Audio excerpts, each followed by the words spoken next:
Good morning. So, if you're standing by the doors talking, either stick your head out and tell everybody to come in, or just stop and come on in yourself. So make sure everybody's here.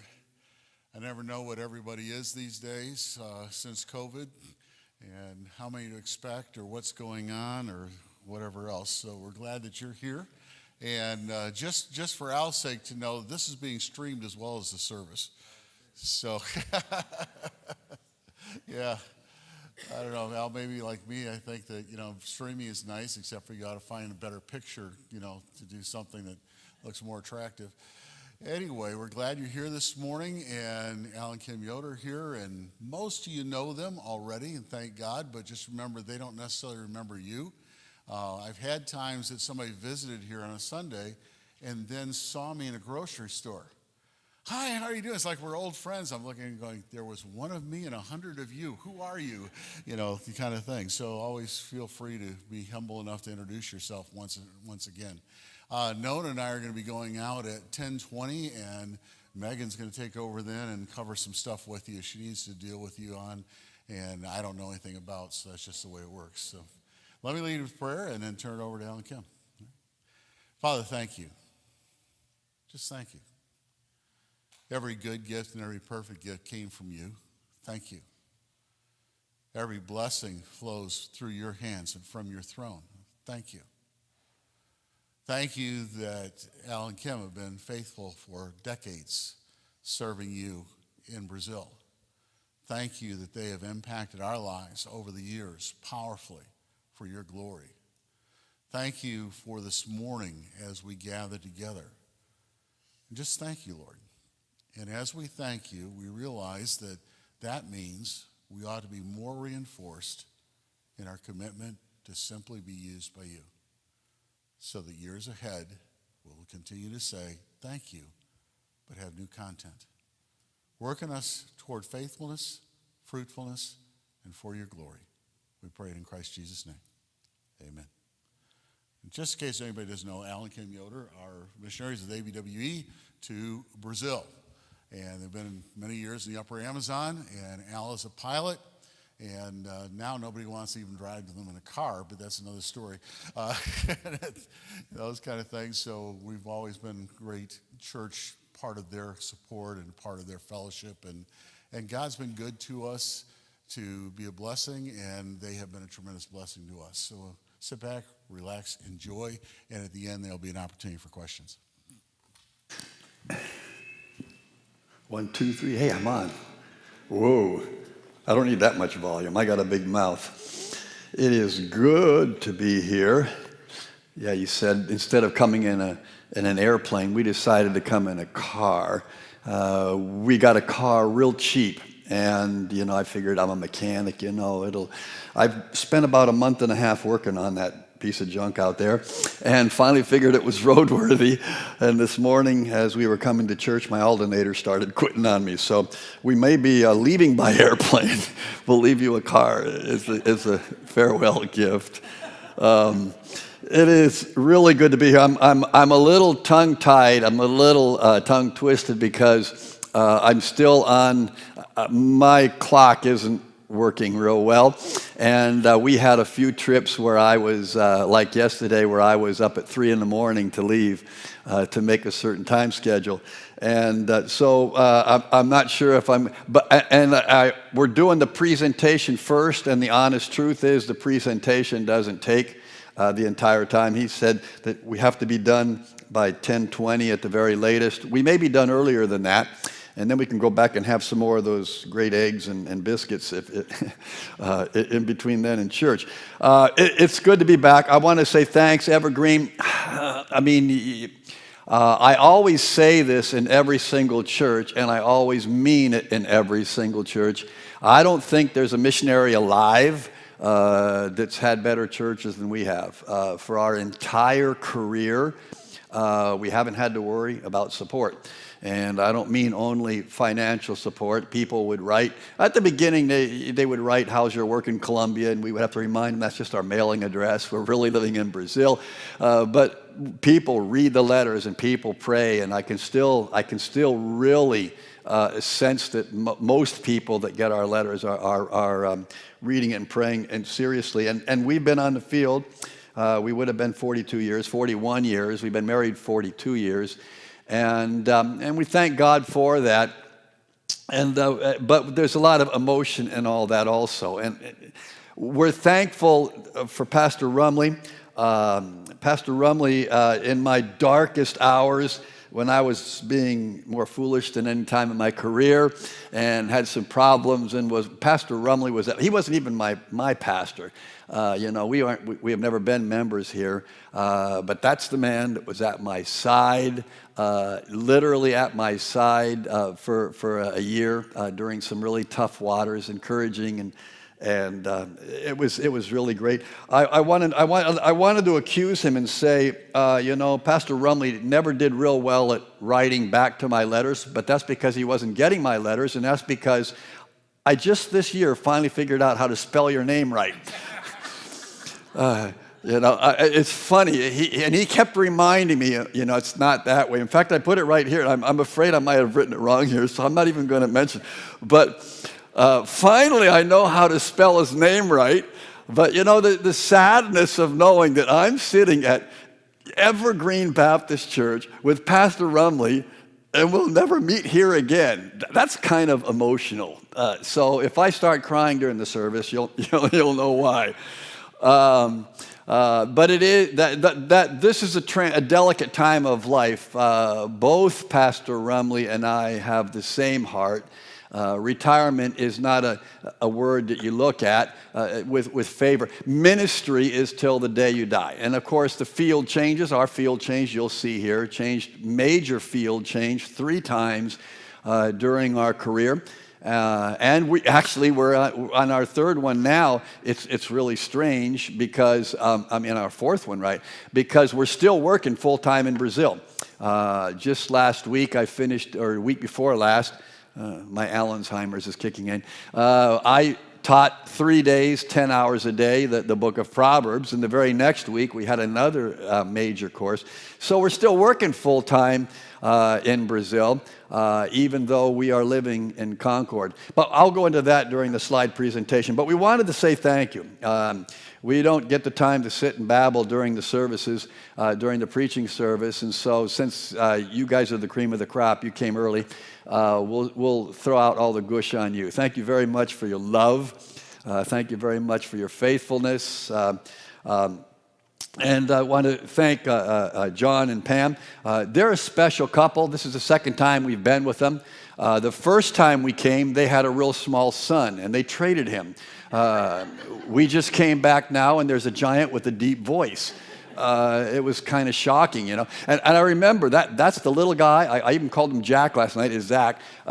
His mama corrected me. I was embarrassed. But I even remember last time I was under attack at their house with Nerf pistols, and unfortunately I lost. It was a sad day. But it was good to see them again. John's gotten wiser. He knew I was coming, so he left for Canada. He only showed up after we went to bed. But thank you very much for the kind, warm hospitality.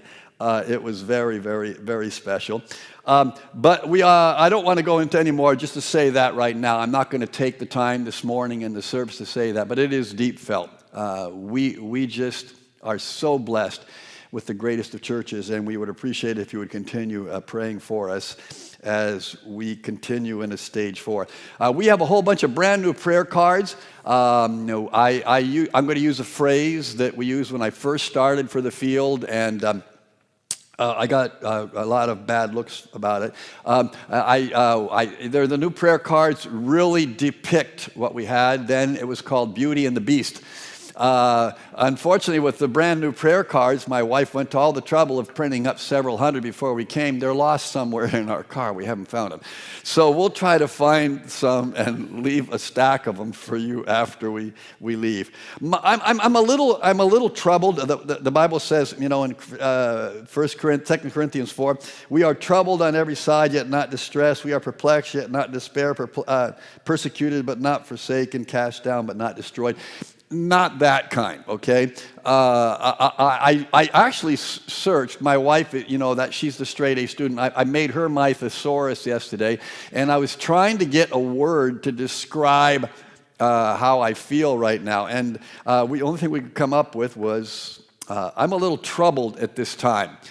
In our career. Not troubled because of, it's the end times, Biden's the Antichrist. I don't think he has the intelligence to be. But anyway, the world's coming to an end. There's socialism coming in. All those things are bothersome, but they're not the things that have left me somewhat troubled. Missions, missions seems to be dying. And actually, the truth is, I mentioned it to the pastor this morning, planting, growing a church in the States now is much harder than doing it on the field.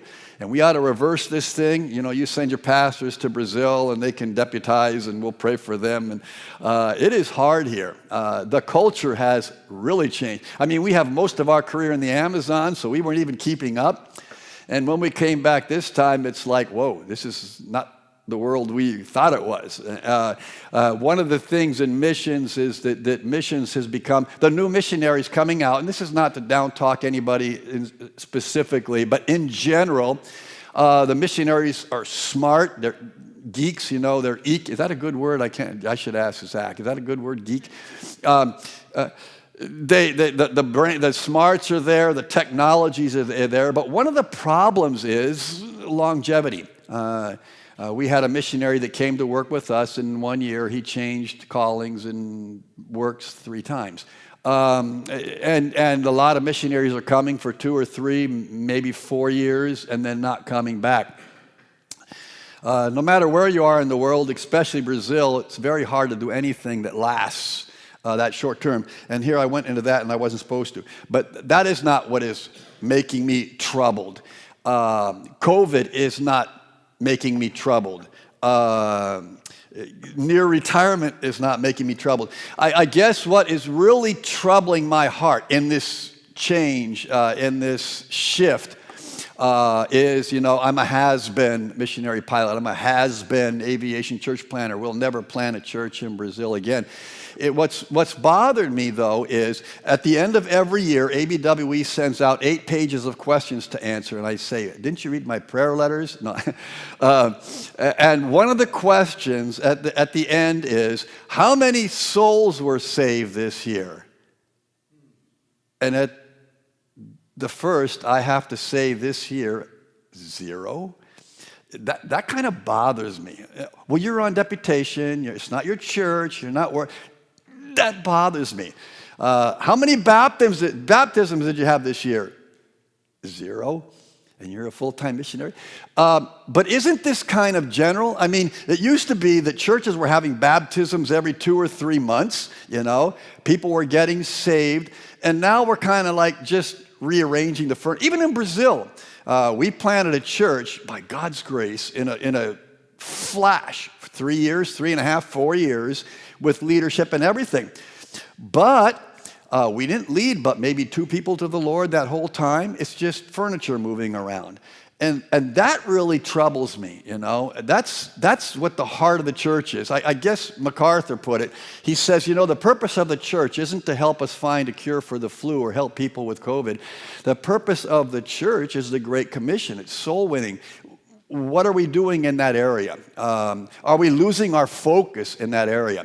And so that troubles me, and it troubles me even as I come home. Yeah, I can be a has-been missionary pilot. That's not a big problem. Most people don't want to even get in the airplane with an old geezer like me anymore. Anyway, but a has-been in discipleship, a has-been in the Great Commission. So we would appreciate your prayers on that. I'm going to run here real quickly, I guess, the white is the front one, right? Okay, let me see. Boop. We'll go through these, and I'm going to quit with plenty of time. I'm hoping I can stimulate some questions. I much prefer that. I don't know how, we gave a big presentation the last time we were here. So probably most of these facts you already know. So I'm hoping it will stimulate questions, and you can ask the hard questions, really hard questions this time, because I brought Kim. I just brought those 2 Brazilians last time. But let's go at this. 41 years we've been. I wanted to get something that would, chamar atenção, and again, my brain is in Portuguese, that would call attention to our presentation this time. So I said, well, our whole missionary career has actually been divided into 4 different stages. So I went to the internet and put 4 stages. Bling! The internet, you got the inspired Google I have a counselor that I'm training. And this person, I don't want to say he or she, when this person is counseling, is at the Google to find verses. We went to Google, and I found this illustration here. 4 stages. But then I got thinking and meditating. I said, I don't know if I want to compare our ministry to a nuclear warhead. So we decided to change the picture, and we're going to 4 phases. I may say the word stage because I was used to that word, but we're going to go to the 4 phases of our missionary work that, by the way, you folks have been supporting for the last 41 years. At least 41 years. Stage 1 was in Salvador, actually in Bahia, the state of Bahia. We went there. We in our career, we have planted 7 churches, but this was the first one. The very first one, it wasn't really us planting. It was when we were in language study, but we were helping the 2 missionaries plant it. So we were involved in that church plant also. But that's where it started. It started in Bahia, a desert. Kim and I are pioneers. We always wanted to go where nobody else went. We didn't want to go and move furniture. And there's plenty of. I always have to be very careful anymore with age, maybe a little bit wiser. I don't want to make it sound like, these churches that decide, let's divide up and start 2. That's a beautiful thing, but that isn't Kim and me. We always wanted to go where there wasn't anything. So we went to Salvador first, up there with the red arrow. That's the Patuba Baptist Church. That is full of doctors and lawyers. It's an upper-class church. That Dick Buck and Frank Jertberg started. We helped them for a little over a year, and that's rolling. But then we moved interior. We went to Itaberaba. Itaberaba was a place that had no Christian work or Christian church at all. They had an Assembly of God food kitchen to feed the poor, but no works. And we worked there for 7 years. In 7 years, God gave us the Hope Baptist Church. Again, in the civilized Brazil, 7 to 10 years is normal for a church plant. In the Amazon, it's nowhere near adequate. But in 7 years, we had a church going. They had their own building. They had their own pastor, a Brazilian that worked with us for half of our time there and took over as the pastor as we left. Then we went into phase 2. While we were in Bahia, we went up in the airplane to a business meeting of the missionary pilots, and during that time, God just broke my heart for the Amazon. All the great missionaries, all the cream of the crop, all the stalwarts of missions that ABW had in that area were at retirement age also. And it wasn't that they were retiring because of the age. They were starting to have physical problems. Same thing that happened to Kim. They were starting to have some physical problems where they couldn't stay in such a tough environment. So as we arrived, we went first of all to Benjamin Constant. And while we started the work there, I was going to mention, we had, I don't know how many missionaries when we arrived. Within 3 years, there were 3 pilots when we started, and within 3 years, I was alone. And we were alone pretty much for the next 14 years. And we had the extra task of the Indians. Paul Schlenner, one of the 2 Schlenner brothers that worked with the Indians, he came to me and he said, Al, I've got to go. My wife's, he was already past retirement age. I've got to go. My wife's falling down and fainting in the bathroom and hurting herself. I want to get home to the States so I can care for her. He says, I'm the only one working with the Indians right now, so it's God's will for you to go. He didn't ask me, he didn't invite me, he just told me it was God's will for me to go. Since I had the airplane, and so we took over all those works also. But first of all, we had the Benjamin Constant. That was an already established church. But the Brazilian pastor had come, and true to form, they had more cultural shock cross-cultural shock than Americans do when they go to the Amazon. He lasted about 2 years, and he blew the seam. And so this church just kept diminishing and diminishing. I don't know how many they had when the missionaries turned it over to them, but when I got there, they only had about 25 coming to church, of which were just 1 or 2 families, 2 or 3 families. And our youth group had 6 people, of which 5 were the other missionaries' kids. So we started working there, replanting that church, when we left there, I would say they had around 150 people. They had 13 leaders that had trained through our Awana program and through our Bible Institute, and we had leadership set up. We also were working at that time with the Takuna Indians. We had 7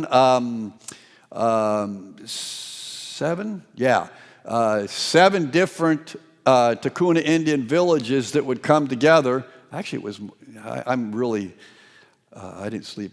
Anyway, we had about 10 maybe places that came, but we only met in 2 different areas. They all came to us, and we would train their leaders so that they could solidify with Bible Institute. We then moved to São Paulo de Olivença, now pictured with the other arrow, which I pushed my button too soon.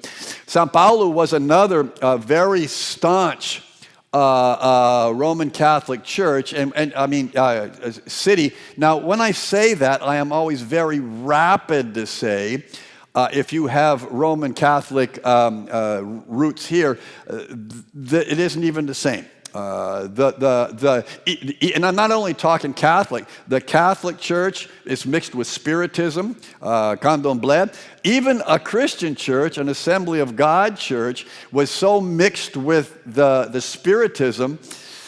I almost hate to mention this. Their leadership got in a frenzy one night, and they sacrificed one of the deacon's children. So when we say the word charismatic or assembly or even Baptist or Catholic, don't compare it to anything you know in the States. But this was a Catholic stronghold. The bishop had his own house there. And they were so against Baptist that we had to rent a room in a hotel for 2.5 years. While we were starting a church and setting up home. But that church also grew. That church now has about 150. They had a pastor. I believe they had a pastor the last time I came here and reported on them. And they were doing pretty good, but that pastor also left. So they're without a pastor again. We again were fearing that it would all go, especially with COVID. It continues to grow. So that's one of God's works. That's not one of mine.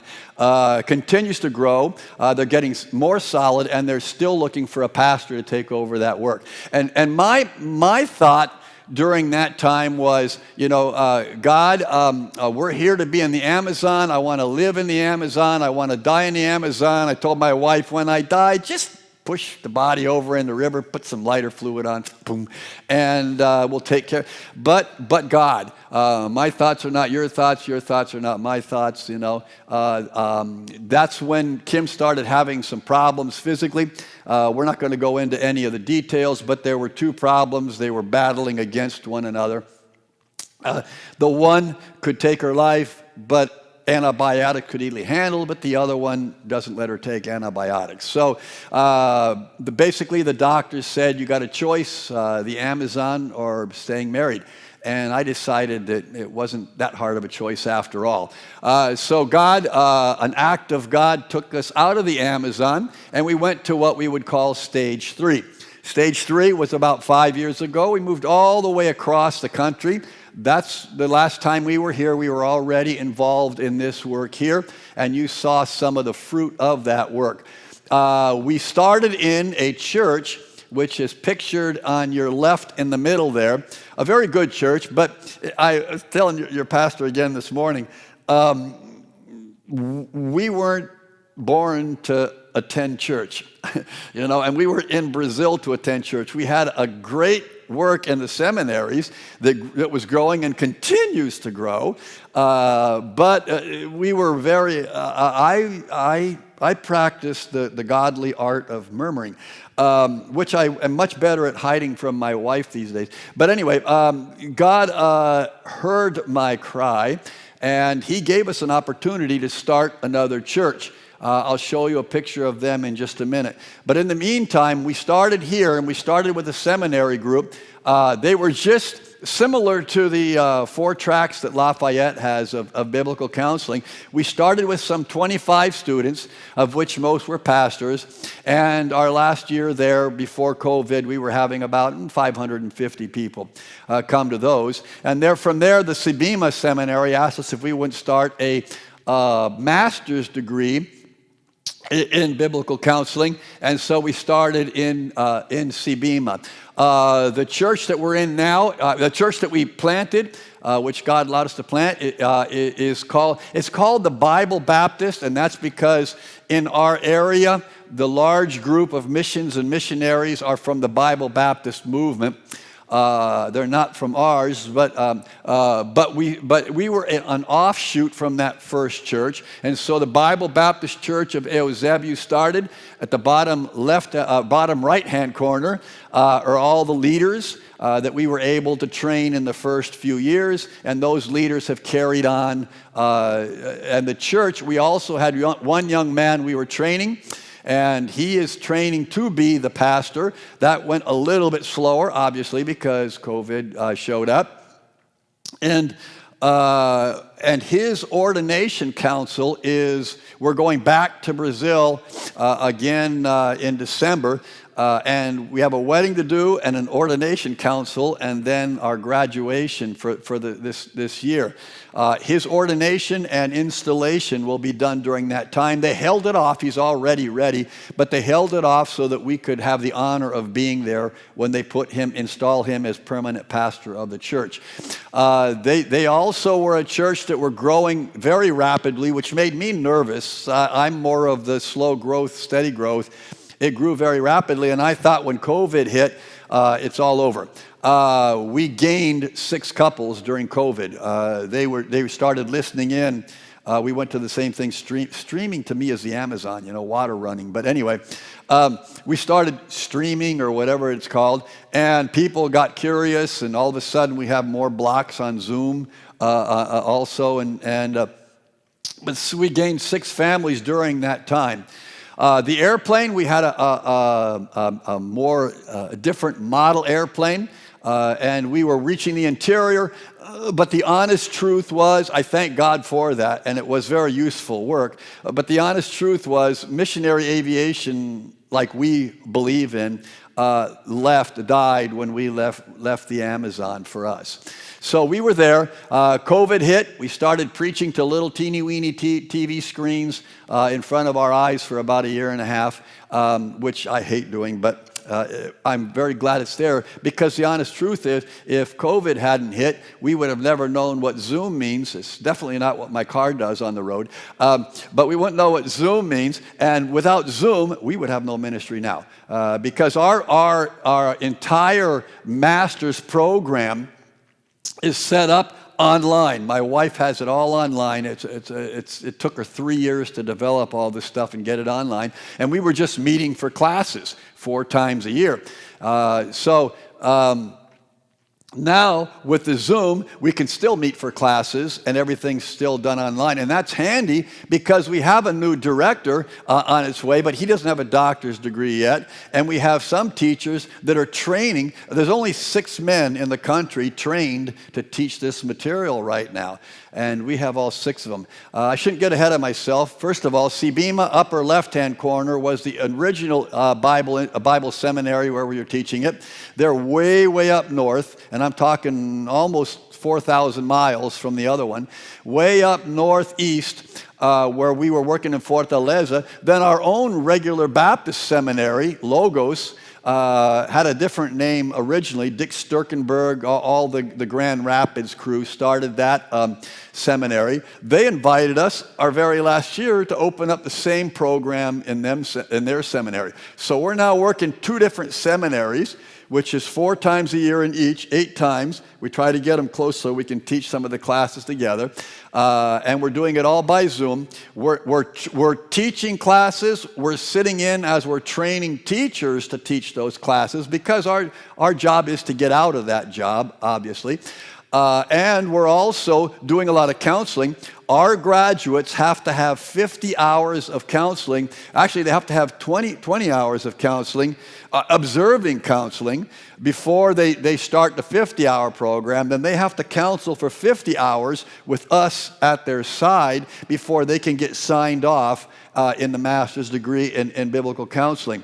So we're doing all that right now, which takes up quite a bit of time. There's been times when we've been online 30 hours a week in that part of the program. But we're working to both seminaries, and they're going very well. Again, God stepped in, and as of the very last year, Kim's problems started to really act up again. And it was getting to the point where it was really hard because the intense heat with no let up, even though it was a drier climate, Kim couldn't go outside and work. She's outside for just a little while and everything would start acting up. So we took her to one doctor that was a Christian down there, and he told her it was all in her head, even though she had a fever of 104 and couldn't get out of bed for 3 days. And then happened to be home at the States, and we had an unsaved woman doctor, specialist, that took her in and ran a whole battery of tests. And she came to me and basically said, "You got a choice." So we uprooted from Brazil in March and moved home. And I'm glad to say that, I'm not even seeing we're getting close, aren't we? I'm glad to say, I'm looking at that clock, is that right? Yeah, it is. That from March till now, she's been indoors, outdoors, the symptoms have vanished, and for that, I am delighted. We're working hard, we're working full time, and I got her back with me. So what are we doing now? We are working in the States. That's our home in Georgia. We're working with the 2 seminaries. You can pray for these. These are our own. We have one more that's not pictured here, but we have 6 leaders. We have 6 leaders and 1 director. This director on the left is a man that looks very young, but he's not as young as he looks. He's finishing up his doctor's degree, a marvelous man, a more humble man, and a more wise man in Brazil I have not found, and God plopped him in our lap. He will be taking over my job. When I turn 70, he will have his doctorate. We will pass the baton, and we become a part-time teacher. It will all be in his hands. All the rest of those teachers there are involved, plus another. One that's not pictured up the top right-hand corner is Dr. Chip Phillips. He's a medical doctor that was in our hospital with us in the Amazon, is now trained at Master's College in the biblical counseling, and is joining our team this year, teaching his first class in December. So that's where we are, and I don't think I need to say anything more. I got involved in my little trouble speech before and ran up some of my time. We'll let you have 5 minutes for some questions and answers if you have any. And I wanted to rush it because I really wanted you to have a chance to ask some questions. Oh, really? I got 10 according to mine. My watch is, well... Actually, I'm 50 minutes shy. Do you have any questions at all? Easy, hard, whatever? All the way in the back, then we'll come here. Yes? Yeah, you showed a picture of a church that was mostly upper class, I think. Yeah, the very beginning? Yeah. How does the upper class trend with the lower class? Going to church? The truth is, they didn't have a problem down there, but Brazil is so vast that you can't say, what is it like in Brazil? Down there, the mix was very natural. Rich, poor, everybody together, they grew. The missionaries were targeting because they knew people in that city that were well-to-do, and they wanted to win them to the Lord also. Normal missionaries wouldn't be after them, okay? So it worked out really well. On the contrary, though, up in my area, we were in a more rich church, and the classism was so sharp, it was, I may even use the word repugnant. Christian classism. I'll give you an example. One of the members that got into sin, well, we're not going to Matthew 18 there. We're just going to have a little talk with them, and nothing ever happened because they're good offering people. So in our area in the Northeast, classism is very strong, even in the church. Where they were, no notice. In the Amazon, there was a distinct where Brazilians didn't want to mix with Indians. And that was whenever they say something like that, that's a challenge for this guy. So when we left that church, we had 2 deacons that were Takuna Indians, and they were very easily mixable in the Amazon. But again, that took 15 years to change that culture. But every part of Brazil is different. In that first church, there was no problem. Yes, there was a question here. Yes, ma'am. Can you update us on the 2 guys that you brought with you? One of them is finishing his doctorate at Dallas. Dallas has a Portuguese program. Both their pictures were up there. Right, no, Wellington wasn't. It was Carlos and Honey that were here. Oh, that's right. You're right. They were both on there. I'm thinking of the 2 that we trained in our seminary. We have 2 in our seminary. One was Ronnie, and the other one was Carlos, Charles. They were both here. Carlos is already finishing up his doctorate, but he only teaches once every other year in our program. Honey is actually now the new administrator, not the leader, but he's being trained. It's been now 2 years. He's being trained to do everything she does. So he's doing grading, he's doing the organizing, he's keeping the internet system flowing, and he's also a teacher in our practical courses. So he's doing real well, but he's in his very first year of doctorate. He won't be a doctor's degree until after we leave. Carlos is already doing well, but he's in a very large regular Baptist church. I would say probably twice as large as we are here. And doing a marvelous job. They have their own training. They have every type ministry you can imagine. But he is also so sold on sufficiency of the Scripture that he is joined to help us as a teacher. So they're both doing excellent. Thank you. And thank you for your prayers. You gotta help me out here. I don't know, make a comment. We took on Junior Bree Sousa for support this year. Oh, cool. Fabulous. Fabulous. I just remember when you said that, how many people came how many times my mother-in-law would come to me and they said, well, when our church took on your support, they cut ours. Go ahead, cut. I don't care. Actually, when we get to 70, we're still going to be in ministry, okay? We're going to do the exact same thing we're doing now, except with less money. But God has everything we need, so we're not too awful worried about that. Any other questions? You had a float plane when you were in the Amazon. Right. What is your plane status right now? We had 2 float planes in the Amazon. One was left at a shop, and when we came back, over $30,000 of parts had been ripped off. So we sold it for junk to make more money to beef up the other one. The other one we actually brought to Fortaleza, changed it to wheels, brought it to Fortaleza, but I didn't have a shop anymore. I wasn't in charge. It would take 6 months to do an annual inspection, and you can't leave an airplane. But by God's grace, a doctor up in the Amazon, a neurosurgeon, Christian, heard about our work, heard about the airplane. He bought it, and he's using it to fly to the Indian tribes. He gives free medication and free doctoring to Indians up there, and has a chance to have a devotional with them all the time. So it's still in God's service. The little plane was transferred to a missionary pilot with ABWE that's going to fly in Colombia, and I got one of the old airplanes that ABW used for training, and made a bid on it, and they accepted my bid, which really shocked me. So we actually have a small airplane now that we're going to continue using until I can't pass a physical. And we're using it to do the meetings, which is why he asked me if I was going to fly up. No. But we're still going to be using that for a few more years and stay active flying. I'm grateful. It's not in God's work like those planes, but I'm grateful that God's still giving me some flying. Yes? First of all, thanks for sending those videos for VBS. Oh, that was great. I had fun. I was just scared stiff of the computer. I'm a technology zero, but I'm glad they were a help. That was delightful. We had, we were sharing with the kids that there's a church in, I believe it's Eusebio, is that how you pronounce that? Eusebio, yeah. Eusebio. So, just an update on that church and how they're, That's that last one I told you. I mean, that was a miraculous one, too.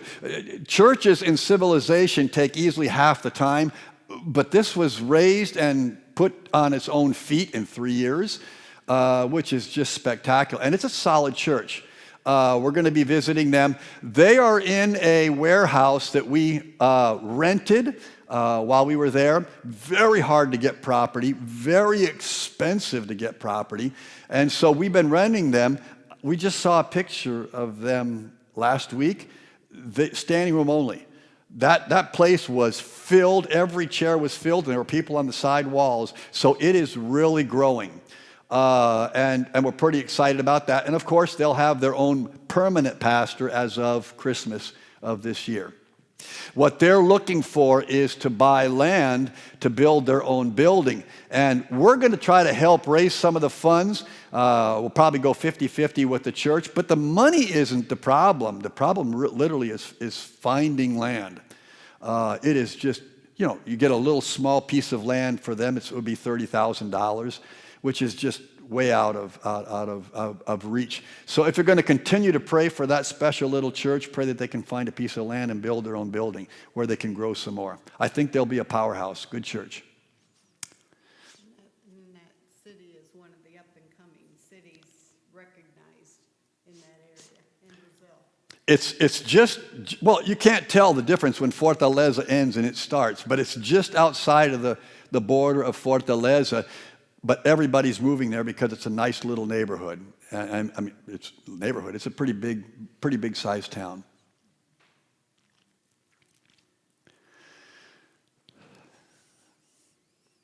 No other questions? I guess that's it then. Zach, thank you for the good night music last night to put me to sleep. No, honestly, I didn't hear a thing. Your mother mentioned it this morning. If I had known you were going to sing, I would have stayed up, maybe laid down on the couch. Pastor, thank you very much. Folks, we love you. Thank you for everything. We'll talk to you this morning during the regular preaching service.